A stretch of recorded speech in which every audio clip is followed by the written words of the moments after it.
If you want, subscribe, check it out. I'm kind of flying by the seat of my pants here. This is the last thing we're going to talk about, but I think as it relates to House of Hilton, but I think that it perfectly describes just what kind of lifestyle Ken Richards provided for his children, for his wife at the time, for even his ex-wife, who, FYI, was able to keep the home that she was living in after the divorce.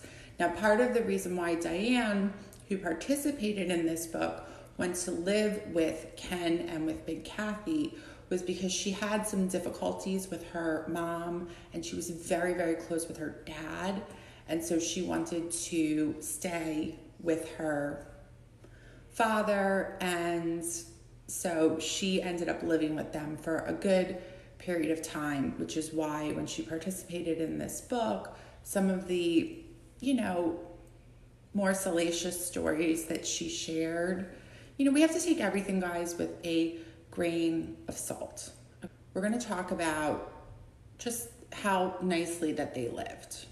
At first, the newlywed Richardses, with little Kathy and baby Kim, rented a beautiful home in Lloyd Harbor, where Diane Richards finished high school, but Kathy wanted more than just a rental.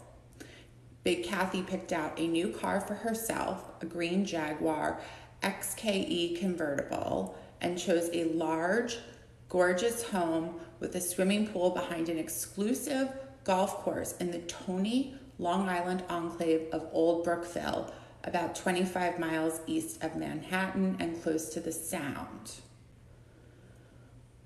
But despite the fancy address and opulent lifestyle, life was not sweet in the Richards' household. There were, as Diane Richards asserts, assaults on my father by Kathleen. So I don't want to really talk about any of those things because it seems like it's difficult to confirm or deny if in fact they're actually true. After Kim was born, despite having this beautiful home on Long Island and Ken having a really, really great job, very successful job, Big Kathy really wanted to go out to the West Coast. And so Ken started looking for a position out west so that they could move out west, because Kim was proving to have kind of like the potential to be a successful child model. She was an infant, but she was already like booking jobs and stuff.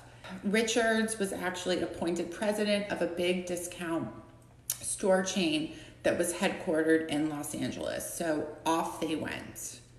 And at first they were renting a home in the Westwood section of LA, but ended up bringing Big Kathy, Little Kathy, Kim, Diane, Dodo Dugan, and Adele Avanzino. It was sort of like the Beverly Hillbillies, except with fancier cars, because they made their trek from the East Coast to the West Coast.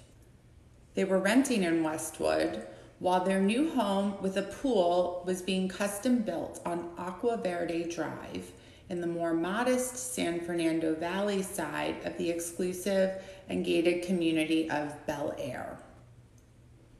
Kathleen decorated the home in blood reds and icy blues. But life wasn't as wonderful for the Richards family, okay? Ken Richards was a very nice man, a gentleman. This is according to Adele Avanzino.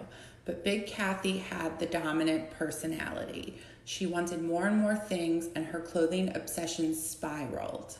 She was like Imelda Marcos. According to Diane Richards, my father always tried to please her. Maybe he tried too hard.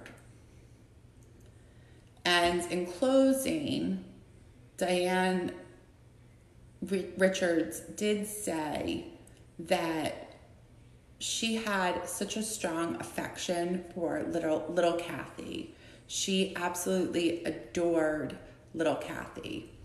And Ken had wanted to adopt little Kathy as his own, but Big Kathy would not allow that. So he raised her like his own, but Big Kathy didn't allow an official adoption. So we're going to kind of move on. We can always come back on the next Deep Dive Live to different House of Hilton stuff, but I thought that that was a good one.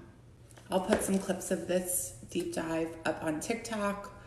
I'll put the whole thing up on my YouTube channel. If you want, subscribe, check it out. I'm kind of flying by the seat of my pants here.